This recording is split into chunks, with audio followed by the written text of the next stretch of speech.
for me, I became disillusioned with my religion at a young age.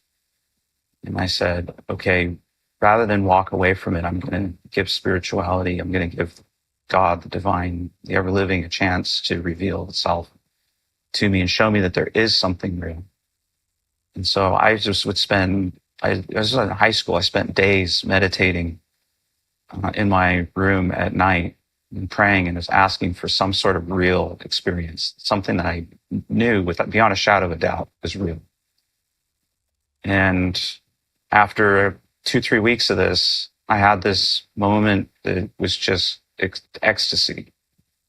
My body started vibrating with this like energy. I started feeling this incredible, intense love and joy wash over me. And I just knew like I was loved and the universe was love. Everything was perfect love. It just, your whole mind just shifts. You wake up, you know, when you have that experience. But the point was I started with disillusionment. And ever since then, every single time where I've come disillusioned about something, if I've embraced that, it has been the catalyst to a new stage of growth and evolution. Every single time. When I run away from it, I usually end up in a dark night of the soul.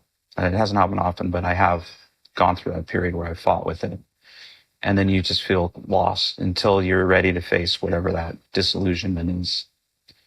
And so it's interesting, as you grow in your spiritual journey, you actually start to appreciate and look forward to disillusionment because you're like, okay, where else is there somewhere in my life where I'm holding on to an illusion because I know the reality beyond the illusion is going to be so much better. It's going to be so much more exciting and interesting. And I want to get there, right? What is it that I need to let go of to get there? And, you know, coming to the ultimate place for me, which is where I had the most profound experience, was I had been introduced to a man who sort of became a guru mentor for me. He never called himself that, but he was just one of the most enlightened souls I'd ever met. He's an artist living on an island in Vancouver Island in Canada, but just so incredibly profoundly rich in wisdom but a nobody. He didn't want to ever, he wasn't trying to build a platform or a following or anything. He was just walking his path, you know. And we used to chat for hours on the phone. I lived in Scotland at the time. We'd talk for hours. And he was really challenging a lot of my beliefs. And I remember confessing to him one point that, you know, I was kind of scared and moving beyond some of these beliefs that I had held for so many years. And he said, Josh, what are you afraid of? He says, don't you think your father's big enough to get you where you need to go? And it was the most calming, reassuring, like that phrase I've ever heard in my life. And I just felt something within me release. And now, bear in mind, I had spent years immersed in theology, trying to understand God and through this framework of theology. And so after that conversation, I went and took a walk through the forest. We happen to live in an ancient forest in Scotland, trees hundreds of years old.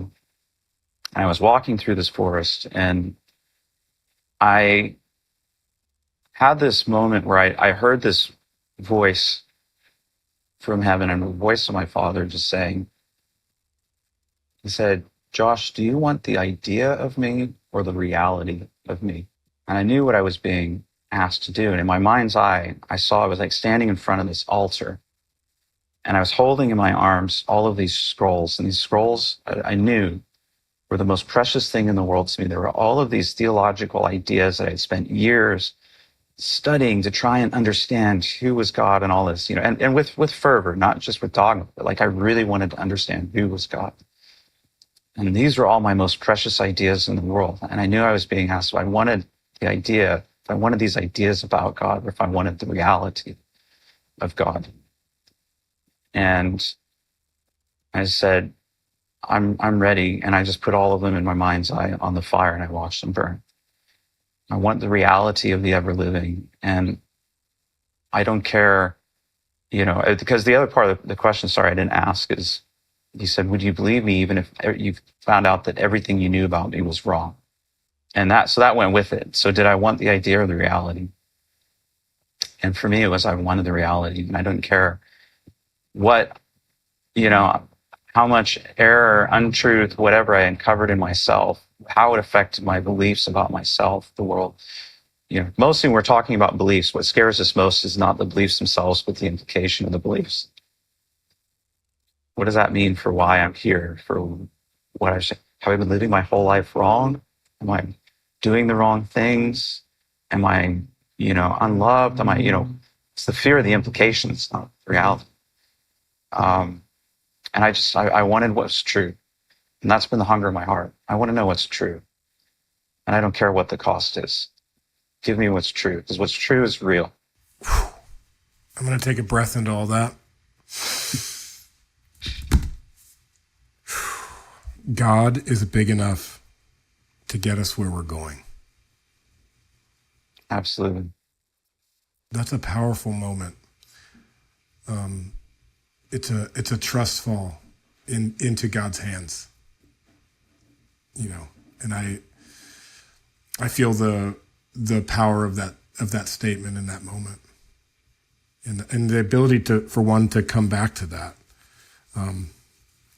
because it's a both and. There is a divine spark within, as you stated, but then there's the all of creation, and that's the relationship that we as humans are really at the intersection of.